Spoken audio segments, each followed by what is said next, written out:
Good afternoon, everybody, and welcome to Bull City Hangout 527. I'm Pat Murray. I publish the Durham Skywriter.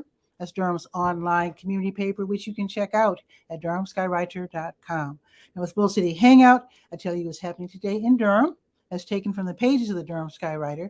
And I also post a link always on the Facebook side. So if you'd like to join me on camera, to shoot the breeze, share information, or to promote yourself or your business, I would definitely welcome that. So let's get started with the word page, and that is the government and nonprofit information page. I do like to point out that there are some really great programs and services as offered by local nonprofits, also the city of Durham and Durham County. So you can definitely get a lot of help. Just go to the word page at your convenience and just look around. Okay, also the Durham County libraries are all open until 6 this evening, and then tomorrow they will reopen at 9:30. Of course, Bragtown is closed on the weekend. Okay, let's go to the health page, to your health. Let's go there and see what's happening. I do have your COVID-19 test and vaccine updates. So let's see where we can go today, with it being a Friday. So today we can go to Fidelity Investments until 4:30, and they are at 35 Davis Drive, and also El Centro Hispano in the Lakewood Shopping Center, 2000 Chapel Hill Road, and that is until 5:30. That one's a drive-through. And then tomorrow, again, El Centro Hispano. Okay, and let's see. Oh, today's Friday. That means HELP is open. So HELP stands for, let me find it, Health Equipment Loan Program. This is where you can borrow, long-term borrow, or donate items that can help people with their mobility, such as wheelchairs, knee scooters, canes, tub transfer benches, that sort of thing. So if you have something to donate, they would love that. They will repair it if needed, disinfect it, and then if you need something, you can long-term borrow it. And just check it out. They are now on North Roxborough Street. They are at 4206 North Roxborough Street.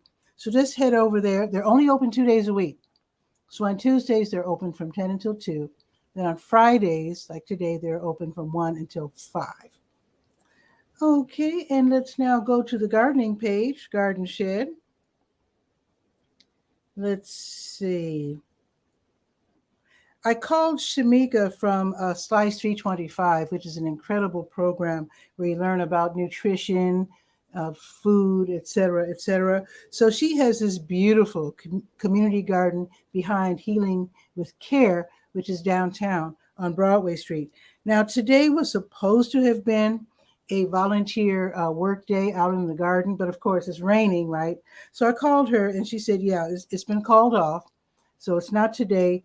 And I think she moved it up to June 17th. And let me see, that is a Friday. And she told me the same time. So it'll be June 17th from noon until 4. Of course, I'll remind you at that time, but I did want to let you know that it's canceled just in case you wanted to head out there. Okay, let's see. Oh, Durham Central Park has a work day. Let's see. Let me find that one. So the volunteer work day for Durham Central Park, you know, they have a beautiful garden just west of the pavilion in Durham Central Park. So tomorrow from 10 until noon, they'll have a work day where you can go out there, definitely wear sensible shoes, and they'll be, you know, cutting back weeds and pulling weeds and trimming and, you know, just tidying up. So if you could help out for a couple of hours, they would love that. And they have the tools for you. So you don't have to bring anything, but just wear sensible shoes. And if you have work gloves, wear them. Otherwise, they'll let you use some of their work gloves. All right. And then one more thing. I just like to mention this because it's such a cute show. WPTF has this show. It's been going on for like 30 years. It's called Weekend Gardener. It is a great, great show. And let's see. So it's a 3-hour. They just talk about gardening. That's it. Flowers, lawns. They have all these tips. They know everything there is to know about gardening.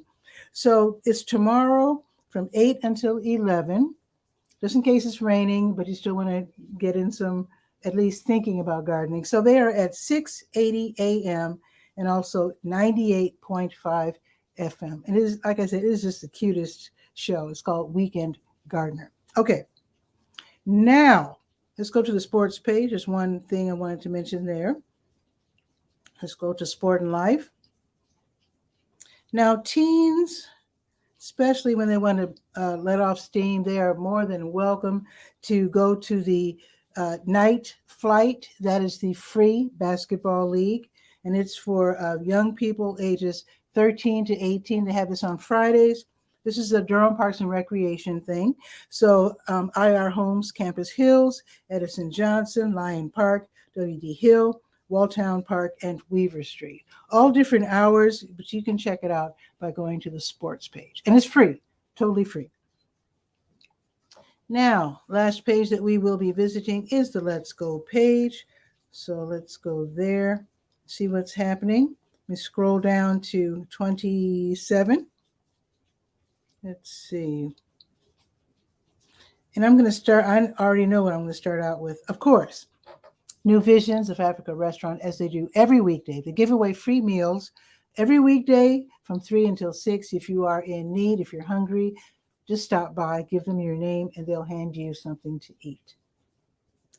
Also, Stephen Munoz, he leads Lojo, that's log off, jam on. This is at Boxyard RTP. Now it's an outdoor event, so I don't know what happens if it rains there. I have never visited Boxyard RTP, so I don't know if the stage is covered or not, but it is scheduled, and it's from 5 until 7. It's a nice like an after-work set where Mr. Munoz sings and plays acoustic guitar, and he does some great R&B. I've heard him on Facebook. So if you'd like to join him on stage, you can do so. And again, this is from 5 until 7. It's free to attend, and of course, they'll have food and beverages for sale. Let's see. Now, tomorrow, there's going to be a few things happening. I'm just going to run through them real quick. The Durham Farmers Market in Durham Central Park, 8 until noon. Durham Craft Market from 8 until noon, also in Durham Central Park. The South Durham Farmers Market in the Greenwood Commons Shopping Center, south on Highway 55. That's from 8 until noon.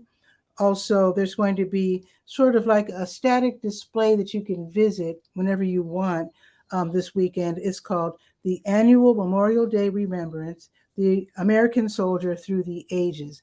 This is at the Bennett Place Historic Site, and they will open it tomorrow at 9, and then you can visit from starting at that time to Sunday, the next day at 3 p.m. So it's like a display and demonstrations of the American soldier through the ages. As you know, Memorial Day is coming up.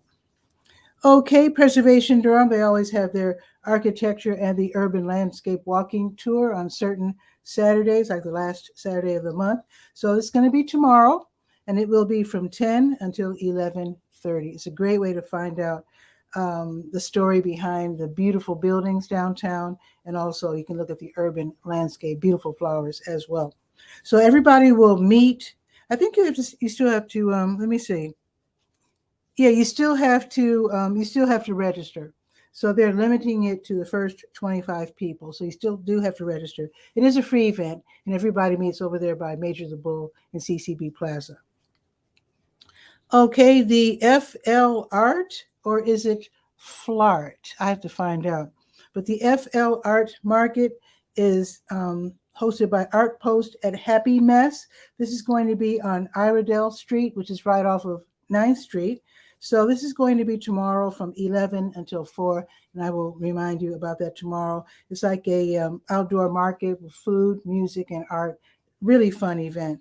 And of course, another gigantic event happening tomorrow is the Taste of Soul, and I will definitely tell you about that tomorrow. That will be from 3 until 8 tomorrow. So just get your calendar together. You might want to check that one out. Let's look at the weather. Let me grab my app. I'm going to check the app today because the weather is really, really changing pretty quickly. Oh, one thing I meant to say. Just got a notice that Durham County is, how can I put it, like high alert for the number of COVID cases escalating. I thought we were pretty much done with COVID because we've been so good here in Durham County with the mask wearing and the vaccines and boosters and whatnot, but I don't know why, but for some reason Durham County is on very high alert. They're expecting COVID-19 cases to really go up. In neighboring counties, they seem to be like a medium alert, but it seems that we're on high alert. So anyway, I'm not going to tell you to wear your mask. I'm not going to tell you anything. Act accordingly. Do what you think is best. That's all I'm going to say. Now, the weather. So there is a tornado watch going on right now. The temperature is 70 degrees, and I can see that it's raining. So it's raining, at least here on Cap Street. We're expected thunderstorms in about an hour, and it looks like it's going to rain, and we're going to have thunderstorms almost until dinner time. And at that time, the sun will peak out. If this follows the script, the sun will peak out around 7-ish, right before sunset. And let's see, and then thunderstorms tonight until like 1 in the morning. So crazy weather. So let's see what it's going to be tomorrow. So tomorrow, now that's what I'm talking about. 81 degrees tomorrow, sunny day. And then Sunday is going to be 87. That's more like it. Yes, it's going to be sunny all the way through Thursday. Yes. So I would love it if you would share this show out so that more people can know what's happening here in Durham. I would love that. And it looks like our cook is back. Oh my goodness, long time no see. Let's see what's new in Washington State. It looks like he has something to share with us. Let's bring him on, shall we?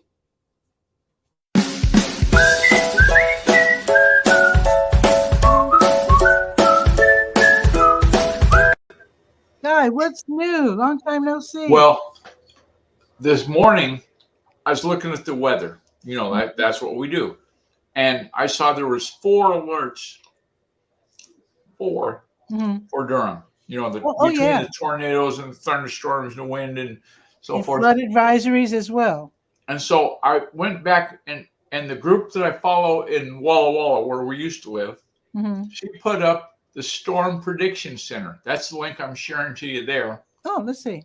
And it covers the entire United States. So anybody that's listening will be in one of those states. Wow. And I'm not going to go into all the druthers of what the green and yellow and orange and so forth means, but we can bookmark that one. It's a keeper. I've added it onto my intranet. Nice. So when something's hitting the fan, I can go and see what time of day it's supposed to happen. And they do a lot of stuff here. There's like, you know, in the 6 o'clock evening news, and the weatherman says, well, the jet stream is producing and so forth. They must be getting their stuff from here. Huh. Well, thank you. If you could put that link in the comments after the show, oh, sure. that would be awesome. I'll copy and paste it right now. Oh, okay. And then I can put it in the comments. Okay. Let me grab copy. that. And then are you putting it in the private chat? No. Or the putting comment? it into Facebook. Oh, nice. Thank you. Isn't that where you want it? Yeah. Okay. Appreciate that. For a minute there, I thought all my training had gone out the window and I'd lost track of what to do. So there you have it. Nice. I even typed in Storm Prediction Center. And this is a National Weather Service. This is a federally funded 𝗕𝗨𝗟𝗟. I'm thinking it's probably as good as it gets. NOAA is, when we lived on the coast, NOAA is who you consulted to find out what the conditions on the ocean were going to be. So you can go fishing in Puget Sound and not worry about having 3.5-foot waves coming at you. Gotcha. You know? Gotcha. Nice. Thank you. Yeah, I learned don't call the weather station for the rate for the weather. Well, the weather. We're going to go fishing out by a place called Blake Island. Yeah. And you could row out there. It's close. So I said, you know, before we go, I better call the radio station to find out if it's going to rain, because it's kind of cloudy. You know, the wind was out of the south, and on the coast, that's the recipe for a rainy day. Clouds and south wind. So and then the guy says, oh, no, you can go fishing. It's 30% chance. You know, like probably won't even happen. So we go out there. We were bailing the boat out. Oh, no. It was... Oh, the wife, I found out later it was my wife and our youngest son went down to the point and were honking the horn, telling us to come in, trying to save our lives. And It was a grand day. One of those Thanksgiving table stories. That is wild. We told Darlene, well, at first we thought it was a car alarm, but then we noticed it wasn't really a consistent beep, beep, beep like the car alarm would make. They were like, come back. Yeah. So they saved us. Wow. Anyway, I'm going to stop sharing that. That's scary. Storm Prediction Center. I really appreciate that. Yeah. Yeah, because you guys, you're going to get weather today. Yeah. And in fact, all the flavors. Actually, I'm going to kind of rush off here because when it does start storming, I usually unplug certain things. Yeah, I don't know what your infrastructure is for power, but I would turn your system off if it's going to be that nasty. You know, just because the power outage could happen. What do you mean system? What do you mean system? Your computer system. I unplug. Yeah, I mean I just run it on batteries. I unplug it from the wall, so I get zapped. I think I told you this story before, and this actually happened to someone relatively recently, where they were electrocuted because they were using the phone during a thunderstorm, and they, the line was hit by lightning and it traveled and killed them. It almost happened to a coworker where ouch, he was on the phone during a thunderstorm and her mom hollered at her to hang up the phone. She was like, oh, just a minute. She said, hang it up now. So she hung up. And right then, the house was hit by a big jolt and everything went out. Oh, wow. The electricity went out. And when the firemen came over and the mom, she said, the mom said to the fireman, tell her. And the fireman said, yeah, your mom's right. You could have been killed. And then he held up the phone. It was melted. Oh, wow. Yeah. So if she had been holding that thing. Yeah. That's when the days of, I can't remember how many years it's been since we had a landline phone like that. Because we're all doing, these. Mm-hmm. And. Well, the problem is now, with this old story that I'm telling you that almost happened to my coworker, that was back in the 80s. Yeah. 90s. But this newer story that I read happened recently with a cell phone because the cell phone was plugged in. Oh, being charged. Yeah. Yeah. Okay. Yeah. So, because a lot of us keep our, if we're really worried about battery life, we leave those things plugged in. Yeah. She was electrocuted through a cell phone, which is crazy. Yeah. One more good reason to keep track of the Storm Prediction Center. Yes. And to unplug things. What was it? Remember that guy, Rip Van Winkle? That slept 20 years? They said that the sound of thunder and lightning was the elves or somebody was playing bowling. Oh. I don't know. Whoa. Hey. I got to take this call. Okay. See you. Bye. I'll see you later. So anyway, I'm going to go on about my business. You have a beautiful day. And as you might know, if you're a regular viewer of Bull City Hangout, Saturdays shows always start at 10. So have a beautiful day. Stay dry if at all possible. And I'll see you tomorrow morning at 10. Ciao for now.